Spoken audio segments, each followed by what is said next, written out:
Uwil, tuyul, yang belajar berbagi. Di hutan yang gelap, di bawah pohon beringin yang sangat tua, hiduplah seorang tuyul kecil bernama Uwil.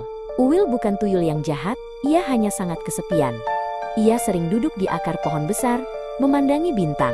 Setiap malam, bayangan-bayangan yang lebih besar akan muncul dari kegelapan dan berkata dengan suara berbisik, "Uwil, bawakan kami sesuatu yang berkilau. Kami perlu kilauan itu untuk membuat malam tidak terlalu gelap." Uwil tidak tahu mengapa, tapi ia selalu menurut, karena ia ingin menjadi tuyul yang berguna. Malam itu, Uwil terbang pelan, lebih ringan dari daun kering, menuju desa.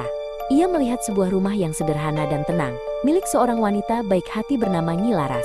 Di pojok kamar, ada stoples kecil berisi koin.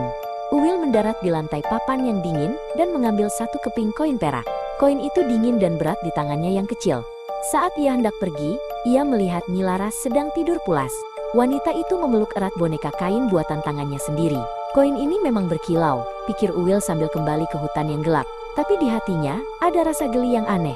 Bukan rasa senang karena berhasil, melainkan rasa tidak nyaman seperti ada duri kecil menusuk di dalam perutnya. Uwil duduk di daun talas besar dan memandang koin perak itu. Ia teringat wajah damai Nyi Laras. Koin Nyi Laras hanyalah beberapa keping, bukan tumpukan besar. Nyi Laras terlihat sangat baik. Jika aku mengambilnya, ia mungkin sedih, pikir Uwil. Mencuri ternyata tidak membuat hati berkilauan. Uwil memutuskan mencuri, bahkan hanya satu koin, terasa sangat berat. Ia harus mengembalikannya. Ia bahkan menambahkan hadiah kecil sebagai permintaan maaf, sayap kumbang yang sangat berkilauan yang ia temukan pagi tadi. Pagi harinya, Nyi Laras bangun. Ia melihat stoples koinnya sedikit bergeser. Lalu, ia melihat sayap kumbang yang cantik di dalamnya. Hati Nyi Laras tidak marah, ia justru tersenyum lembut, mengerti bahwa ada si kecil yang berkunjung dan sedang belajar. "Ah, rupanya ia sudah mengerti," kata Nyi Laras pelan. Ia tidak ingin Uwil mencuri, tapi ia ingin Uwil bahagia.